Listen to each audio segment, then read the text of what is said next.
pause for 3 seconds before you beat yourself up with, "Why am I saving so much and still not moving up?" You might not be lazy at all. You might just be in the hardest stage. Do you know that feeling when you open your banking app and, oh no, your heart starts racing because you are scared of what the balance is going to say? Back then, I used to hit close on pure reflex. It is so frustrating.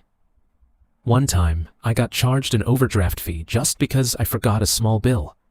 And then I turned around and treated myself to a brand new phone, and the very next week, my car broke down. So I had to pay for it with a debit card. Painful lesson. From what I understand, that is the scarcity tax in behavioral finance. When you do not have a cushion, your brain goes into survival mode, so you make more short-term decisions. But here is the twist. The first $20,000 is the hardest part, and the next $20,000 often comes faster, even if you do the exact same thing. In a moment, I will explain it with a simple calculation. Like and subscribe, and leave a comment for me. What money milestone makes you breathe easier? My name is Theo. I am Emily's husband and Liam's dad. And I am obsessed with money, not because I am good at it, but because I have paid for my mistakes in a real way. I used to think hard work was all I needed, you know? I took on extra shifts, worked late into the night, but my account still would not budge because of all these tiny leaks, fees, credit card interest, and subscriptions I forgot to cancel. One time, Emily asked, "Do we actually control our money?" It annoyed me, honestly, but that question snapped me awake. I started tracking my cash flow, looking straight at the numbers, and I realized the problem was not just income. It was my behavior when I was stressed. From what I understand, personal finance is a game of systems and psychology, not willpower. In a moment, I will show you the threshold where the rules completely change. Okay, now let us get into that threshold I mentioned earlier. There are invisible barriers in personal finance. Before you cross one, you can do the exact same actions and the results still feel painfully slow. After you cross it, the rules of the game change. Before you hit about $20,000, most of your money is basically earned money.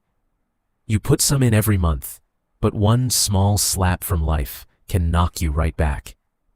Your laptop dies, your car needs repairs, Liam gets sick, and you have to take him to the doctor, or rent goes up. In this stage, an $800 to $1,500 hit can wipe out months of effort.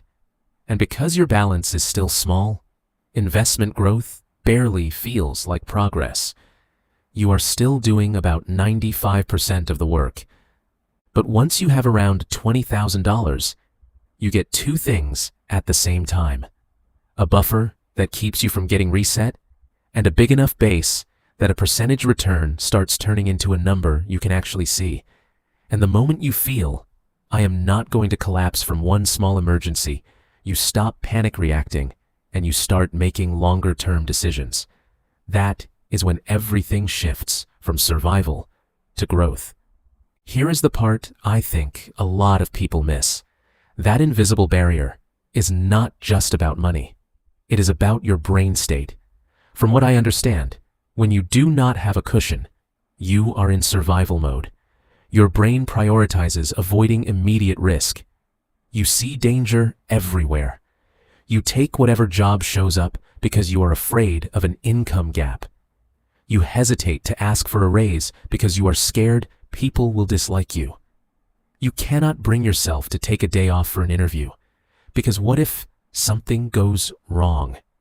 And every small decision drains a little more energy. I have been there. There was a stretch where Liam got a fever in the middle of the night. Emily looked at me like, "We are taking him to the emergency room, right?" And my head was running 2 tracks at once, worrying about my kid and worrying about the bill. Oh man, that feeling is both heartbreaking and infuriating. And after that night, I finally realized something. When you are short on money, you are not only short on money, you are short on bandwidth in your brain.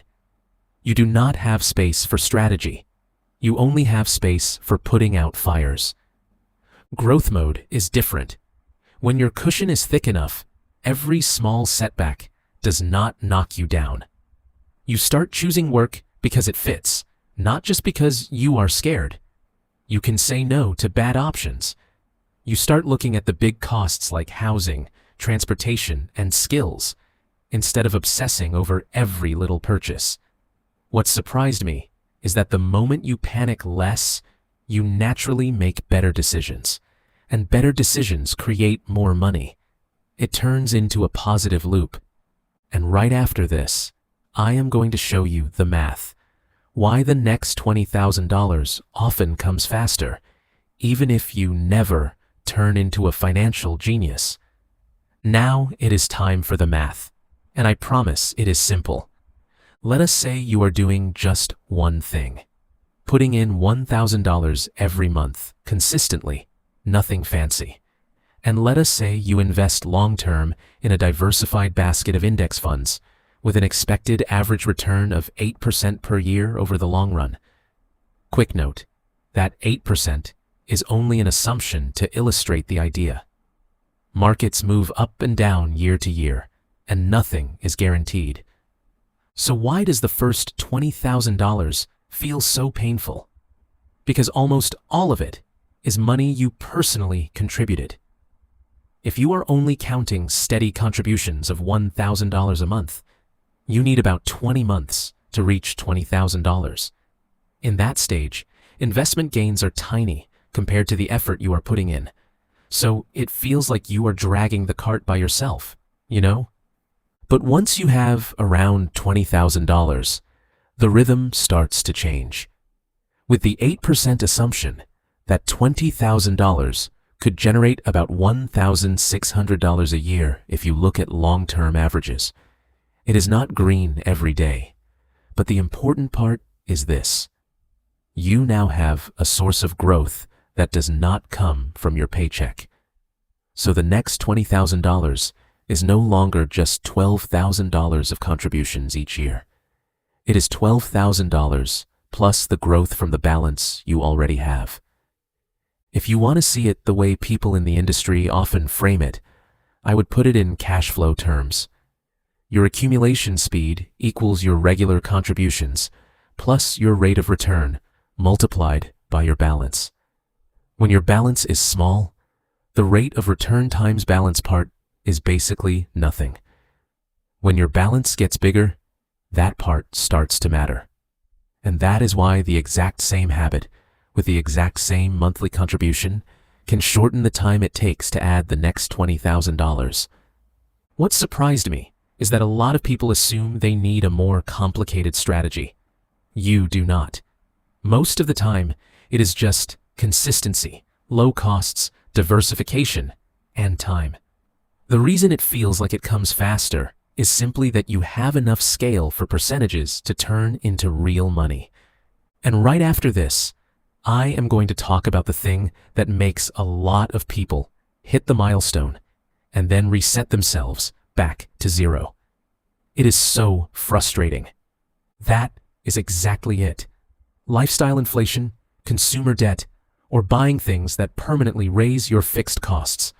I am begging you. The dangerous thing is not buying a cup of coffee. The dangerous thing is the new monthly bill. I did that exact thing. I had saved up a pretty solid amount. I looked at Emily and said, "We deserve this." Then I bought a flagship phone and added a few extra services for convenience. 1 week later, my car broke down, like clockwork. I did not want to drain my savings, so I put it on a credit card. And just like that, I paid interest. I lost momentum, and I lost confidence. It is wild how fast the feeling of I am finally moving forward can disappear. From what I understand, $20,000 is not a reward. It is your foundation. If you use it to upgrade your lifestyle too early, you turn a milestone into a loop. You hit the number, you spend it, and you end up right back in survival mode. And that loop keeps people stuck for years. So how do you keep the momentum going? I use a super simple system, and it saved me from myself, you know? Step 1. Clearly separate your buffer money and your investment money. One portion stays easy to access for emergencies, and one portion is for long-term investing. When they are separated, you have fewer excuses to borrow for a second and then never put it back. Step 2. Automate it on payday. Oh my God, I used to tell myself, I will save whatever is left at the end of the month. And guess what?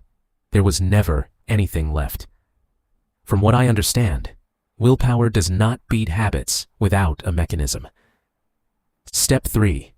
The 24-hour rule for big purchases and a hard limit on raising fixed costs. If something increases your monthly bill, I have to cut something else or wait. Drop a comment for me. What stage are you in right now? No buffer yet, building toward 20,000, or past it, but you keep getting reset. In the end, the biggest change is not the amount of money. It is that you become the kind of person who controls money instead of getting pulled around by it. From what I understand, when you can hold on to $20,000 without resetting yourself, you have proven you have a system, patience, and the ability to play the long game. That alone makes the next $20,000 come faster, because you are already holding a real buffer. If this video helped you see money differently, remember to like and subscribe. And I am seriously asking, what milestone helps you breathe easier? $1,000, $5,000, $20,000, or something else? Drop it in the comments. I read everyone, and I will respond to a few great ones in the next video.